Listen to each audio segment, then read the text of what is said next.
पूरी दुनिया इस्लाम ना कबूल कर ले तो मेरा नाम बता दीजिएगा।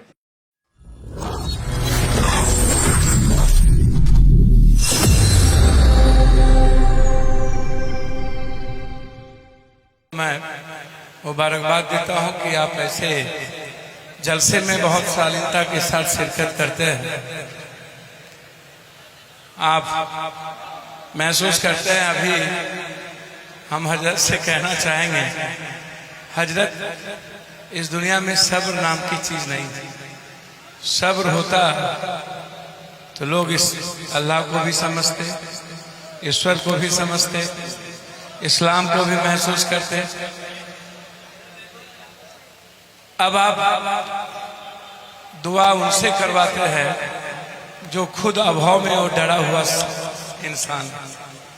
हमेशा याद मैं रखता हूं, जब इंसान को अल्लाह के बारे में समझ ना हो, इंसान यदि अल्लाह को समझ लिए होते तो फिर वो इस्लाम और हदीस के अलावे जीवन में दूसरे राह को कभी कबूल नहीं करते। ये मुसलमान तो हो गए हैं, हम एक जाति तो हो गए हैं, लेकिन हम एक अच्छा नेक इंसान बंदे के, इस्लाम के, अल्लाह के नहीं बनते। यदि मैं उसका बनता, मैं जितना दुनिया देखता हूं, अभी भी 4 मर्डर के बाद मैं आपके पास आया हूं। मैं 83 में हजरत से मुखिया बना था, 80 में हम विदेश से आए थे, 81 में हम मवादी से भरसाल लड़े, 82 में बिहार भारत के नक्सल से लड़े, 83 में मुखिया बने, 84 में कॉलेज प्रेसिडेंट बने, 90 में हम MLA बने और 40 साल मुझे सड़कों पर हो गए। मैं सिर्फ इतना कहूंगा आप सबको, यदि दुनिया में अल्लाह आपसे प्यार नहीं करते ना, तो आपको इंसान के रूप में, अपने बच्चे के रूप में वो इस दुनिया में नहीं लाते। आपको इतना मोहब्बत अल्लाह करते हैं कि आपको उन्होंने सबसे नजदीक महसूस किया है। यदि नहीं मोहब्बत करते तो आप किसी और जोनी में होते।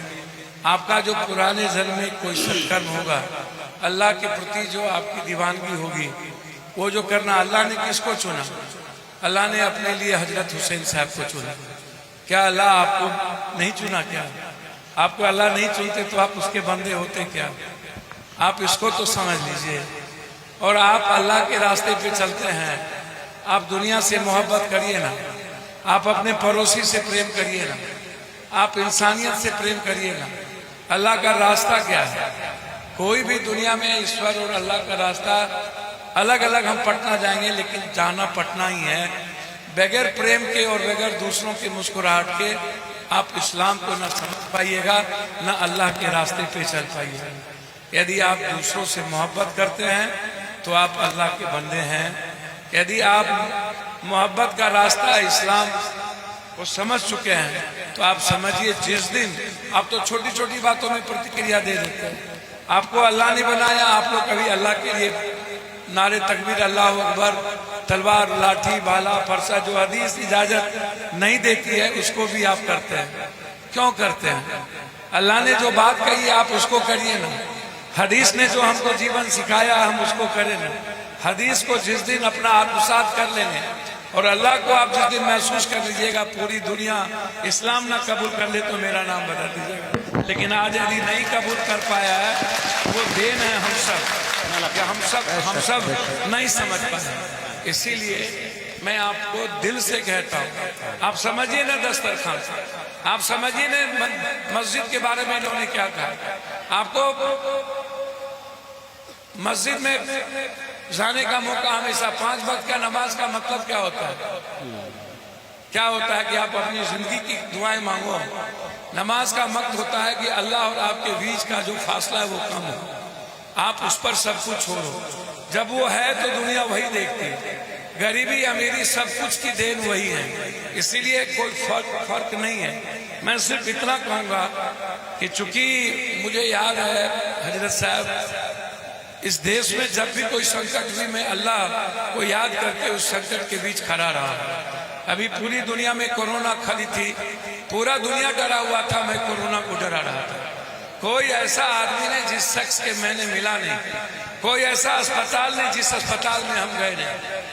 दिल्ली में हम पैदल 80-80 किलोमीटर चलते थे, हमने कभी भी पीछे नहीं हटा।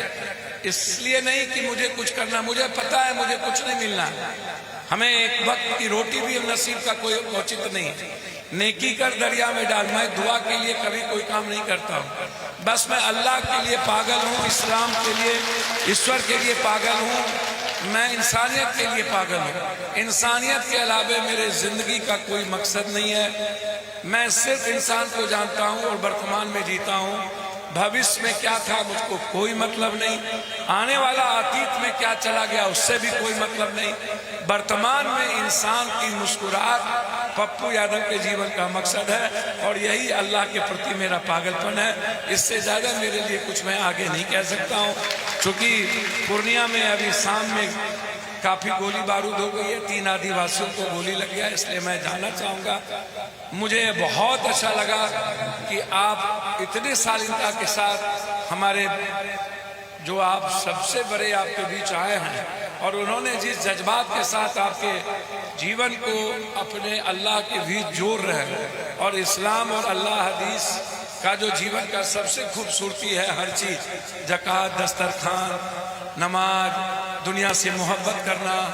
जिस दिन आप छोटे छोटे इंसान से मोहब्बत करने लगोगे और आप प्रतिक्रिया नहीं दोगे, उसी दिन इस्लाम धीरे धीरे धीरे जो हमारे कारण रुका है वो बढ़ता चला जाएगा और फिर इस्लाम को कोई भी उंगली नहीं उठा पाएगा।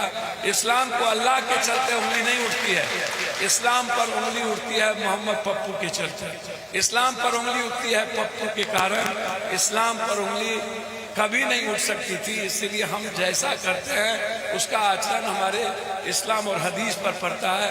मैं हाथ जोड़कर भीख मांगता हूँ, आप ऐसा कुछ मत करना जो मैं करता हूँ, जरूरत नहीं है आप उसको करना। जिस दिन आप प्रतिक्रिया देना बंद कर दोगे और नमाज के वक्त हजरत की कुर्बानी हुई थी, जिस दिन आप इंसानियत के लिए कुर्बानी देने की शुरुआत कर दोगे, उसी दिन इस्लाम जिंदाबाद होगा और नारे तकबीर अल्लाह अकबर हो जाएगा। यही मैं कहना चाहूँगा, इससे ज़्यादा मैं आज अभी आपके बीच कुछ कह नहीं पाता हूँ। 900 किलोमीटर चल के आया हूँ, मुझे बहुत अच्छा लगा। मैं अपनों के बीच, मैं हमेशा आपसे दुआ, स्नेह और प्रेम की अपेक्षा रखता हूँ, चाहे ऊपर हो नीचे हो। मैं कुछ नहीं हूँ लेकिन दुनिया के लिए 24 घंटा काम करता हूँ, हमेशा अपने कर्तव्यों के पथ पे चलता रहता हूँ। मैं कभी भी भाग, भगवान, किस्मत के सहारे नहीं जीता हूँ, कर्मों के आधार पर जीता हूँ और आप में खुशियों को ढूंढता हूँ।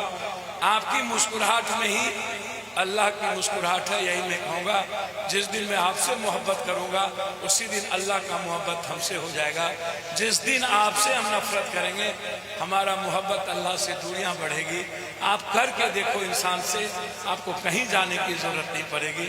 इन्हीं शब्दों के साथ इस मस्जिद के लिए मैं अपनी तरफ से 25,000 रुपया आप मैं यहाँ पर अपने जो यहाँ कमेटी के अध्यक्ष हैं मैं उनको दे के जा रहा हूँ। चूंकि मैं हर दिन 2 लाख, 4 लाख, 5 लाख, 10 लाख बांटता ही रहता हूँ।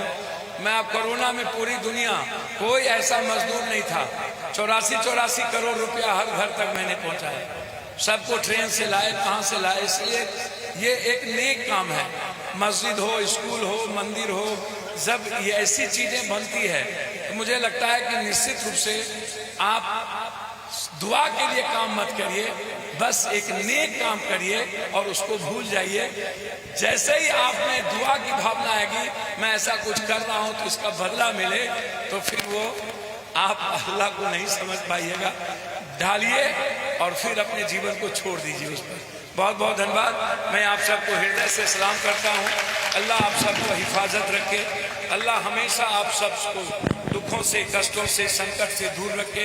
अल्लाह हमेशा आपके जीवन की को सुरक्षित रखे और मुस्कुराने का अवसर दे। आप अल्लाह के बंदे के रास्ते पर आप चलते रहिए, अल्लाह आपको मुस्कुराने का रास्ता जरूर देगा।